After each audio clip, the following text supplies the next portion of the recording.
The thoroughbred is a magnificent animal, bred for speed, bred to compete, the sport of kings.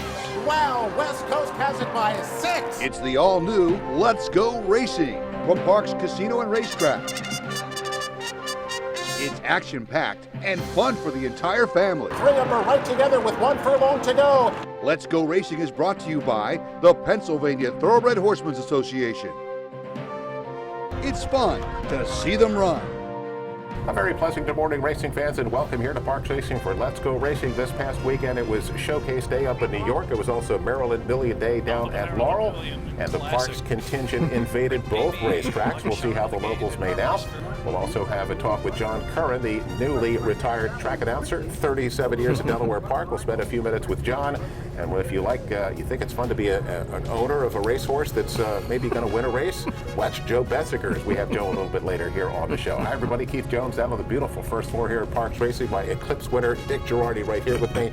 And Dick, we're going to have some great action coming with the locals as they headed out of town this week. Yeah, it's just one of the fabulous days really in the history of this racetrack that we're going to show you. I wrote about it on Let'sGoRacingParks.com, but everywhere a Parks horse is running on Saturday, Winner's Circle was not far behind. We want to let the people know about the post time change. Of course, you're going to be turning the clocks back this weekend, right. So post time on Monday and Tuesday is going to go to 12:25. And Dick, on Wednesdays for the next 5 weeks, we're going to be on Fox Sports 2. Very nice. Post time will be 12:15. Cool. So, Dick, let's get right to the action because we've got a jam-packed show. We're going to start up in New York. It was, again, Showcase Day. We're going to start with the Iroquois. This is the fillies and bears going 6.5 furlongs. And, Dick, the favorite, number 1, Newly Minted, is 5-2, coming off a stakes victory over the same kind of horse up at Saratoga. Yeah, I mean, Linda Rice, nice horse, just doesn't run too many bad races. And, Dick, the local connection here is number 6, Collegeville Girl, with trainer Richie Vega. You get 23-1. Yeah, it's very local. Bob Brittingham, one of the owners, our El Presidente, Sal DeBunda, the president of the PTHA, one of the owners, and of course Steve Appel, the dentist to the stars, also one of the owners of Collegeville Girl. Well, we got a run about to start. Let's start that run with Collegeville Girl. Here's the call. And Collegeville Girl is the early trailer in 10th, the quarter 22-2. It is Spinny Yarn and Bertranda, and they are heads apart for the lead. Timely Tradition is 3 wide, and My Roxy Girl is 4 wide. Down towards the rail is Officer Hutchie, who is racing in 5th. Fair Regis and Espresso Shot, they are together. Newly Minted is at the rail and about 4 lengths from the lead. And then it is Prairie Fire and Collegeville Girl, the half one in 45 and 2/5 seconds. The field comes into the stretch. Spinny Yarn, Timely Tradition, Bertranda in between those two. Timely Tradition has now come away with the lead. Officer Hutchie, and gaining ground late here is Prairie Fire. It is Timely Tradition with the lead. Prairie Fire. Here's Collegeville Girl, who was last, making a run on the extreme outside. Here comes Collegeville Girl. Here comes Prairie Fire. Collegeville Girl got it. Well, almost out of the picture on the far turn, Collegeville Girl rallies from last and gets up to win it by a half length at 23-1, pays $48.20 to win. And it's a pleasure to welcome in the winning trainer of the Iroquois. It's Richie Vega. Richie, congratulations on a tremendous victory. Richie, were you concerned during the race when she was way back there? Were you concerned that she got so far behind? Absolutely. I mean, when they fall back that far, you know, you're always concerned about what kind of traffic they're going to have and how wide they got to go in the turn, you know, to do the job done, you know. Well, she put in a tremendous late run. You mentioned last year as a 3-year-old, she showed a lot more speed early in the race. This year, she's kind of changed her tactics a little bit, and she drops toward the back. Absolutely. Last year, she was, you know, showing a lot of speed, you know, tactical speed anyway, you know, where she was 3rd and 4th, and then she would run at the horses. And this year, more likely, she has fall back, and, you know, she only got that one kick wrong, you know, in the stretch. Rich, it's been 3 years ago now when you bought her down at Timonium. What did you see back then? I just saw her at yearling, you know, and I like the filly. She looks, for a yearling, she looks good, you know. I didn't think she was going to be this kind of caliber horse, but, you know, obviously she developed to be one. But you knew fairly early on, because if I remember correctly, was not her first start at Saratoga? Yep. You weren't going up there just to see the trees or anything? No. As a 2-year-old, whenever she start training, that's what you're asking me. I mean, she shows some, you know, tremendous ability, you know. In fact, that I sold it to Steven Sau, you know, and because he was only Bob Brimaham, who bought it. You know, I bought it for him. I did the purchase for him. And, you know, then I told Steve, I said, buy, you know, at least at 25%. You know, this filly is showing tremendous ability, and, you know, she is what she is now. Richie, he mentioned Saratoga. A couple starts back, you went up to Saratoga for a stake, and you got beat by only a length. I think you were either 7 or 8 to 1 that day. Then you show up here in New York, and you're 23 to 1. Were you surprised at the price? I really was surprised, you know, that she paid that much money. Actually, I thought that she would be like 5 to 1, 6 to 1, something like that, you know. And she really showed. She first of all, she likes Belmont. She already won in Belmont, you know, the day other then. Then, you know, she likes Saratoga. She got in trouble. You see the race where she runs on the stake race with the same horses, the same caliber horses. She only gets beat one lane. When she's going to go by, Manny Franco had to stop her, you know, because 2 horses close up on her.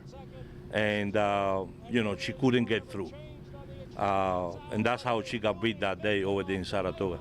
Richie, one other thing about the race, the jockey lost the whip. You know, you're far behind, you got no whip. That had to concern you too. Well, actually, in the 8th pole, whenever he's going to change the whip from the right hand to his left hand, obviously got tangled somewhere, and, you know, he lost the whip.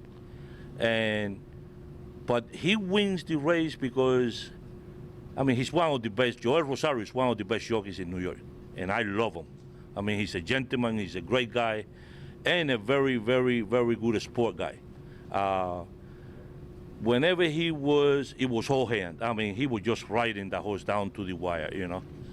Well, congratulations on a terrific victory, and best of luck with continued success with Collegeville Girl, Richie. Thank you. Well, let's head to our first break. We got back here on Let's Go Racing. We're going to welcome in announcer John Curran and talk about his great career. Be back with John right after this. Holiday Curls to win the finale. Going to be tight for a second. Willow driving on the inside, scamper along. Ridgely's Red Hot got up for 4th.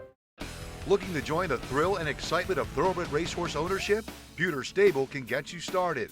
With more than 25 years of experience under the leadership of Greg and Kate DeMasi, Pewter Stable is one of the industry's leaders in racing partnerships, winning hundreds of races and millions of dollars at racetracks all over the Mid-Atlantic, including New York.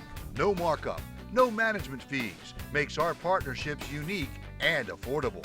We are Pewter Stable.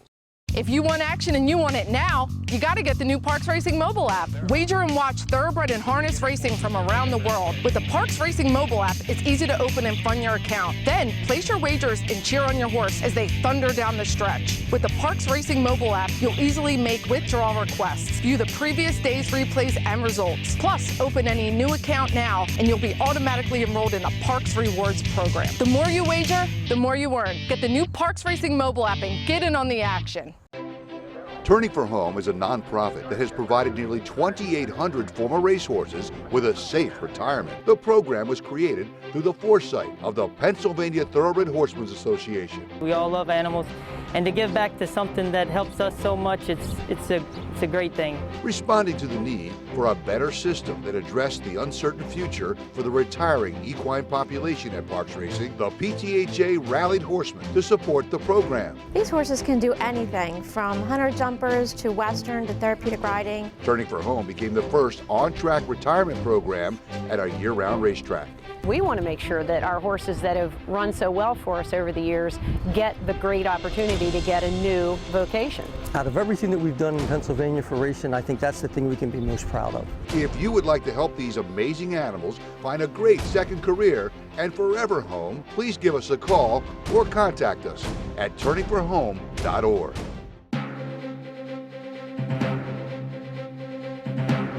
Welcome back, everyone, to Parks Racing for Let's Go Racing. Time for our feature segment today, and we feature one of the great track announcers. Used to be one of the great track announcers in the country. It's John Curran, John Delaware Park. Now 37 years, you decided to hang up the microphone. First of all, I want to congratulate you on a tremendous, a great career.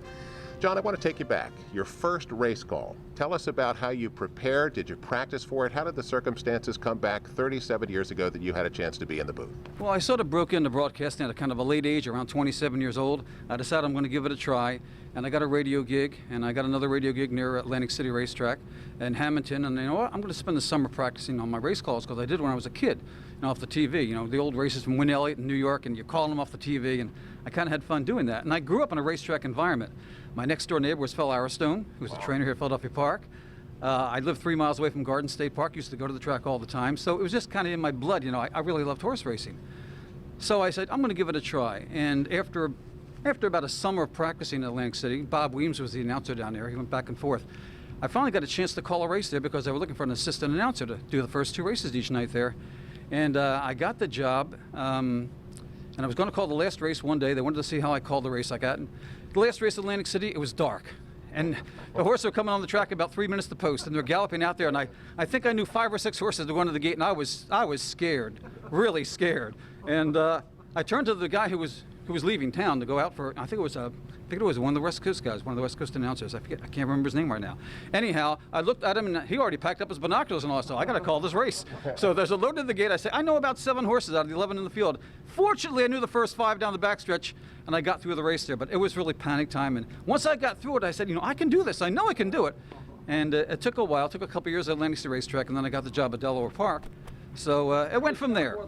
John, it's funny you say that because I was never so nervous in my whole life as that first race call that I called back at Garden State. Let's fast forward 37 years, John. Can you tell us your feelings, your emotions as you got prepared and called that last race of your career? Well, it was a funny day. I wanted to announce it before the meet ended like that because, you know, the last couple of winters I've been kind of like planned it. I'll see what happens next year. And I just wanted to make sure, okay, I'm going to retire at the end of this year. So, yeah, it was kind of a fun day. It was hectic, but it was fun because I got to meet a lot of people. I was taking pictures with people, young people too. A guy and his daughter, 19-year-old daughter, wanted to get my, 2 young guys made a poster for me, 20-year-old guys from college. And usually you see a lot of older people saying things, but a lot of younger people were there too. So it was kind of cool. John, you got to call some really neat horses down there, early career of Fleet Alex, Barbaro. Do you have a favorite race all through those years? The Barbaro race took me by surprise because I bet the race before. It was a maiden special race on the turf. And we're coming onto the track there, and I'm looking at the horses go by, and I'm saying, ooh, this horse looks really good. I mean, like really good, and he was like 10-1 on the board. So I had to go run down and bet him real quickly before the race, to back up my bets here. And you could just tell he was a special horse. He won by 10 lengths, I think, that day. Yep. But it was a turf race, and he ran on the turf his first 3 races. Oh, yeah, no, he was great. And turf finally, horse. I knew that he could run well in the dirt, so I went to Vegas. I like to bet future books in Vegas, like you do occasionally. Yes, I do. And I saw him at 85-1 on one book there, so I bet him in the future book there. Nice. It was kind of a nice bet there, and he proved to be such a great horse there. But you can just tell the first time out of the box when you see a really good horse. You guys have seen hundreds of thousands of them. A particular race like a Del Cap, was there one that stands out for you? I think the Delaware Handicap of 2011 featured Havre de Grace and Blind Luck. And they were 1-2 in the Delaware Oaks, ran head-to-head all the way around the track. They came back in the Delaware Handicap, and it was quite a race there. It was probably my favorite race to call because they were head-to-head all the way down the stretch again. You hardly see any rematches anymore of horses, rivalries like that. It was fun. Blind Luck won by a nose once again, but Havre de Grace wound up being Horse of the Year that year. So that is an exceptional race. I think it was voted the Race of the Year. John, again, I congratulate you on a great career, and now I wish you the very best as you turn to the next chapter of your life, and I hope the next chapter is as successful as your career was as a race caller. All the best to you from me to you personally. Thank you. Take care and all the best. Thanks for joining us. You're welcome. Well, let's get to some more racing coverage. It's brought to you by Chapman Auto Group. Unless our emblem is on the back of your car or truck, you probably paid too much. And we continue with Parks on the road here as we head down to Maryland for Maryland Million Day. It's the big classic 1 mile and 1/8. And Dick, number 5, Harper's first ride is the favorite here at 4-5 for trainer Claudio Gonzalez. Dick, he comes off a victory of the Grade 3 Pimlico Special. He was impressive that day too at Pimlico the day before the Preakness. And the Parks horse here is number 3, Monday Morning Quarterback. He gets 6-1 out of the Butch Reed barn. Dick, the last race really is a throw at a turf experiment, and he just hated the soft grass. Right, put a line through that. That was on Preakness Day. Prior to that, he run second in the Federico Tessio, not just second to any horse, second to Happy Saver. Yeah. Undefeated 3-year-old who came back to win the Jockey Club Gold Cup. So I was shocked this horse was 6-1 off of that paper. Maryland Million Classic, here's the call. Brandimi is the pacemaker in the Classic, leads at a half length from Monday Morning Quarterback in second, another 3.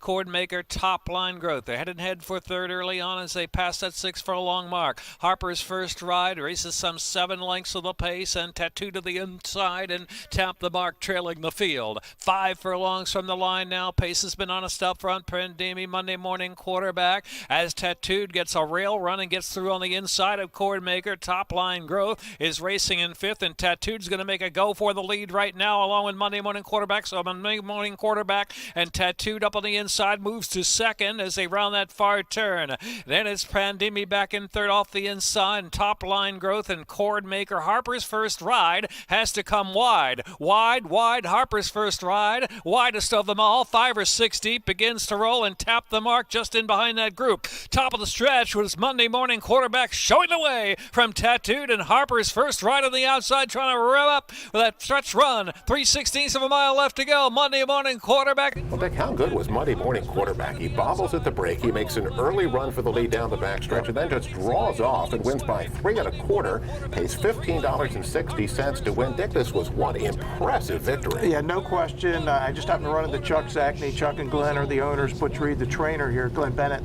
And Chuck said maybe one more race this year. Keith, I think off of that, we're looking at a really serious 4-year-old in 2021. This is a good horse. Man, getting better. That was terrific. Dick, here's more from Butch Reed. Very impressive win today. Do you feel like he was the only 3-year-old in the field? Do you feel like we haven't even seen a best of him yet? Oh, absolutely not. You know, you got to think that race in the Tessio was off a 9-month layoff, going 1 1/8, and for him to hang on that well was really impressive. And then, you know, of course, the turf try was kind of a throw at, and then come back to do this in a tough field today was, yeah, we got bigger things in mind with him. Well, Dick, that's 2 in the bank. Let's get back up to Belmont Park here. This is the 2 2-year-old races. The first one is the 2-year-old fillies. It's the Maid of the Mist Stakes.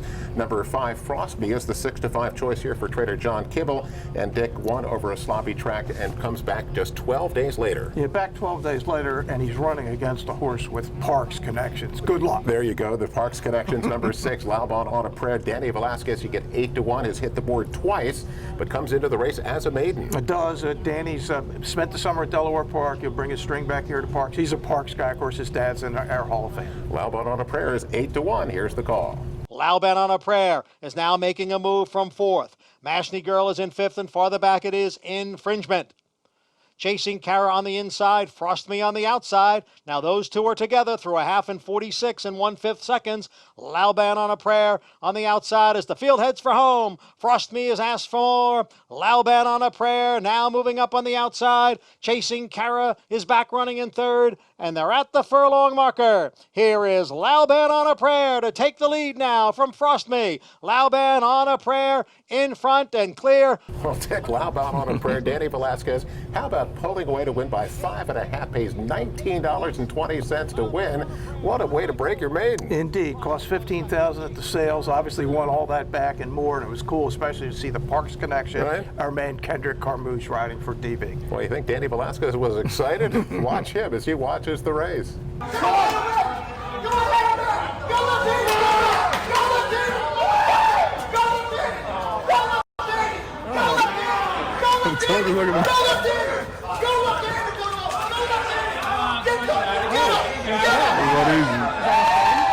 It's his first stakes win.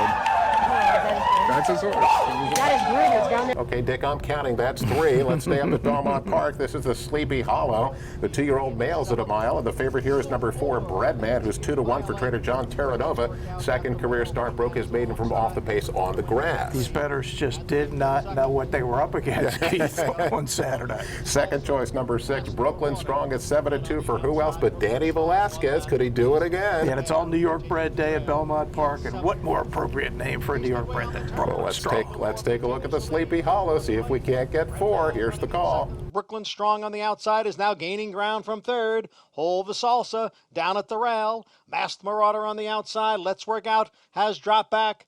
And a Boss Bear at the back. 3 of them up front. It's Eagle Orb at the rail. Breadman's in between horses. Brooklyn Strong on the outside. The half went in 47 seconds. And now the field comes into the stretch. Eagle Orb is all out down at the rail. On the outside it is Brooklyn Strong. Breadman is now back running in third, and they're inside the 8th pole. Eagle Orb on the inside, and Brooklyn Strong on the outside. Brooklyn Strong has now taken the lead. Yes, Dick, it's 4. Brooklyn Strong rallies and gets past in mid-stretch and goes on to win by 2 1/4, $9.60 to win back-to-back stakes victories for that Danny Velasquez. Here's Danny watching this one.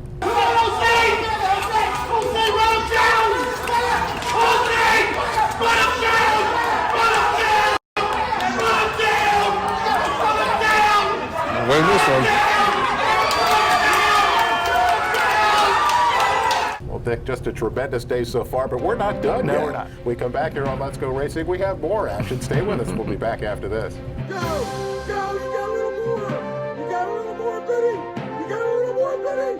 Bidding! If you want action and you want it now, you got to get the new Parks Racing mobile app. Wager and watch thoroughbred and harness racing from around the world. With the Parks Racing mobile app, it's easy to open and fund your account. Then place your wagers and cheer on your horse as they thunder down the stretch. With the Parks Racing mobile app, you'll easily make withdrawal requests, view the previous day's replays and results. Plus, open any new account now, and you'll be automatically enrolled in the Parks Rewards program. The more you wager, the more you earn. Get the new Parks Racing mobile app and get in on the action. Racehorses are pampered, treated with care, and loved. Nothing is more important than their health and their safety. We do right by them, and they do right by us. the hard-working folks who proudly earn our living in Pennsylvania's horse racing and breeding industries. Horse racing is a lot of fun. But it's so much more. It provides tens of thousands of jobs. Jobs, and billions in economic impact each year. All across the Commonwealth. Horse racing in Pennsylvania. It's a winner.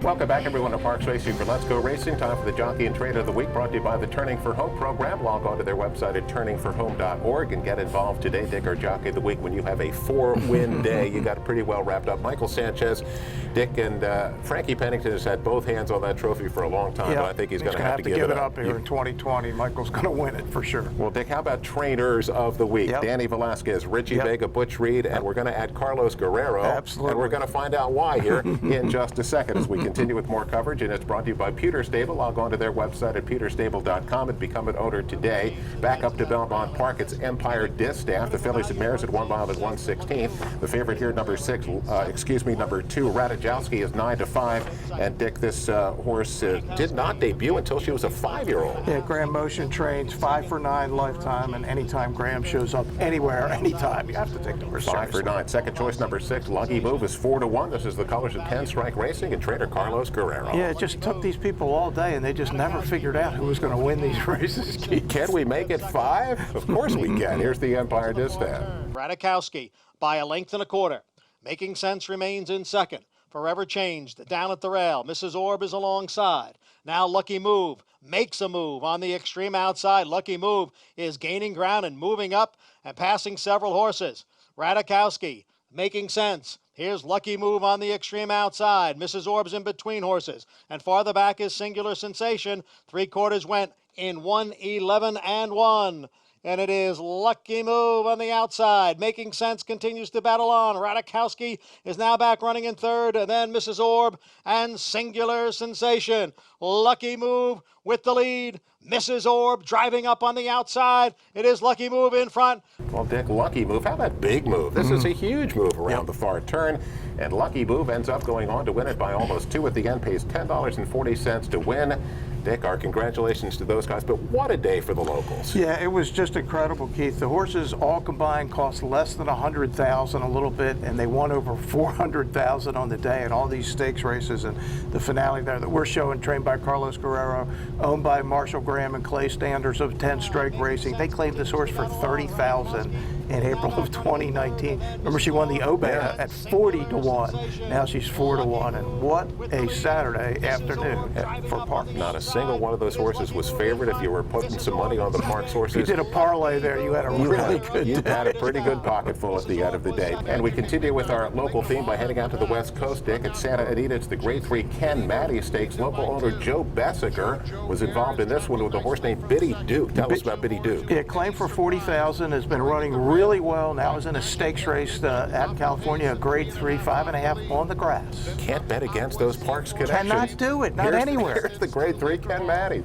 They turn for home. Biddy Duke has been there every step of the way. JoJo Air now coming gamely. And on the outside, here's an Eddie Surprise firing a big shot. Aqua C Form Shame dives down toward the rail. JoJo Air, Biddy Duke, nose and nose. JoJo Air, Biddy Duke. It's going to be very close. JoJo Air or Biddy Duke. Biddy Duke, how game was she? Well, Dick, Biddy Duke was 9-1, and Biddy Duke's going to do it again. How about this? Yeah, and I said that Danny Roots were really good. Yeah. Remember, you got to wait for the #1 play of the day. How about our man Joe Bessica rooting Biddy Duke home, Keith? Well, let's get some exclusive video of our man Joe watching the Ken Matty. Biddy! Little bit. Come on, Biddy. Dig, Biddy, dig. Dig, Biddy. Come on, Biddy. Dig in. Stride. Stride, Biddy. Go, Biddy. Go. Go. You got a little more. You got a little more, Biddy. You got a little more, Biddy. Biddy, Biddy. Not too many guys get as excited as our man Joe Bessica. Congratulations. Always great to win any race, but how about a grade 3 out at Santa Anita? Dick, High on Racing, and of course the week before the Breeders' Cup, it's a kind of a light week. The grade 3 Bold Ruler at the top of the list. Yeah, no, it's just that kind of a week, but everybody's preparing for the final gambling examination of 2020 coming up the first weekend of November. Wrap it up with news and notes. Be back after this. If you want action and you want it now, you got to get the new Parks Racing mobile app. Wager and watch thoroughbred and harness racing from around the world. With the Parks Racing mobile app, it's easy to open and fund your account. Then place your wagers and cheer on your horse as they thunder down the stretch. With the Parks Racing mobile app, you'll easily make withdrawal requests, view the previous day's replays and results. Plus, open any new account now, and you'll be automatically enrolled in the Parks Rewards program. The more you wager, the more you earn. Get the new Parks Racing mobile app and get in on the action. The Pennsylvania Thoroughbred Horsemen's Association is the advocate for Parks Racing's horsemen and has worked hard to secure better lives for the hundreds of trainers and their families that work in the thoroughbred racing industry. Our horsemen benefit from medical coverage, trainer pension plans, and increased purses. Thanks to these horsemen, racing at Parks is the very best, providing entertainment for you and the entire family. The Pennsylvania Horsemen are proud to be part of the community and introduce a new generation of fans to the sport of kings. Racehorses are pampered. Treated with care and loved. Nothing is more important than their health and their safety. We do right by them. And they do right by us. The hard-working folks who proudly earn our living. In Pennsylvania's horse racing and breeding industries. Horse racing is a lot of fun. But it's so much more. It provides tens of thousands of jobs. Jobs. And billions in economic impact each year. All across the Commonwealth. Horse racing in Pennsylvania. It's a winner.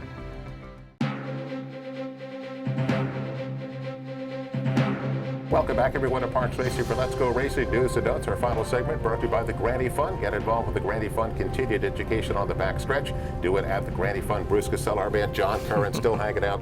Dick Girardi, and of course Keith Jones. Dick, how about Lupe? We've got the Lupe countdown going. Yep. He's now only 2 away from 2,000. 2 from $2,000. That's a heck of an accomplishment. Dick, last year Santa Anita was in the news for all the wrong reasons. This year they should be in the news for all the right reasons. Yeah, no question. When their meet opened early September, when the horses came back to train all the way through closing day last weekend, not a single fatality in training or racing. They changed all the safety protocols. Yep. Great job by the folks in Southern California. Absolutely tremendous. And don't forget to come out and enjoy live racing here Monday, Tuesday, and Wednesday. And of course, Wednesday post times have now gone to back to 12. We're going to, when we change the clocks, we're going to go to the 12:25. Wednesdays will now be at 12:15 as we accommodate Fox Sports 2.